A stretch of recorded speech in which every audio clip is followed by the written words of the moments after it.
What's up, guys? So I said I was going to talk about power in my story, so I'm going to talk about power.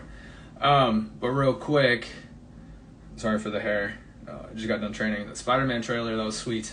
I'm so stoked. Anyway, power.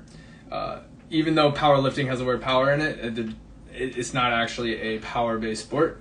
That would be like more of the Olympic weightlifting. That's like the weird misnomer that occurs. But regardless of that, you still use power in powerlifting, even though it's not technically a like speed-based sport. Anytime you get stuck, the multiverse is coming together. It is. You have to watch Loki, and I think the what if thing is going to be in there. Weird. But I literally got goosebumps when I heard all that in the trailer and the Doctor Strange thing. Anyway, an easy way to think about it is anytime you have to drive through a staking point, anytime, like, think about it, you know it's going to be heavy, so you kind of rush down and you want to throw it off your chest on bench press. That's going to be like the staple of power. It's going to be trying to use speed with the force to cover a distance, right? So that's why you see like West Side, they use a lot of banded work, like banded deadlifts, banded squats, banded bench press, stuff like that, and then they'll reverse it to work off power. And that's kind of what I was talking about with my last post. If you want to develop power, it's actually pretty easy. But anyway, it's easy. It's easy said. You do have to put in the work. So most of the literature for like max power development, it's like roughly that 72% of your 1 rep max, and then just moving it with max intent. That's why I said kind of like move light things fast, move heavy things with max intent, because you're not going to move it fast, but you're still going to use those extreme fast twitch fibers. Yes, easy in theory.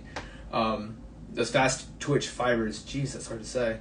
What if you're an ollie weightlifter in a parallel universe? So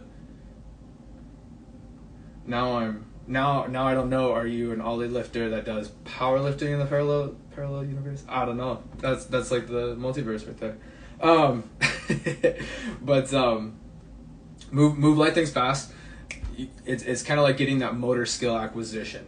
You're learning how to move fast, and then you have to develop kind of the neural control as well, like the nervous system. You got to prime that in like two different ways almost.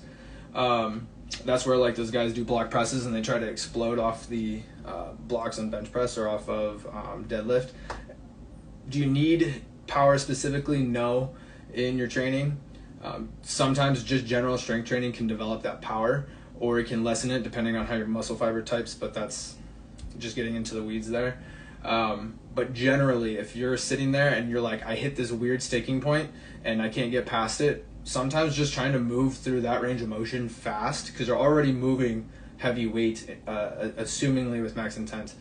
So maybe if right off the chest, do some like quick med ball throws. You don't have to do a ton, but that's like a general example, right off the chest. Or we did it in the weight room with some football players laying on their back, and you just have them from a dead stop and you throw it back up. That's one way you could think about it. A general example of what I'm doing actually right now is a lot of reverse banded work. So specifically on bench press and squats, it seems to be kicking in more for me. I get down and offloads it, and then I can throw it off my chest, or I come out of the hole really quickly, and then I kind of get power out of the sticking point with less of that load. But then as I come up, right, I accept the rest of the weight. So I work on power in my sticking point, and then I can work on my lockout with less of the with less of the help from the bands. That's essentially what I'm trying to say. So do you need power? Probably not. Would you benefit from using power-based stuff in your training? Yes. It might not look like what you think it will. I was doing like reverse med ball throws into a wall, kind of working on exploding off the floor for my deadlift, even on the squat a little bit, just using the posterior chain a little bit more. So power and powerlifting, it's not technically a power-based sport, but you still use it. You still develop it with just general strength training. You don't need to specifically do it, but probably would benefit from it. So that's all, my quick little TED Talk for this Tuesday afternoon. And I'm so freaking stoked for this trailer.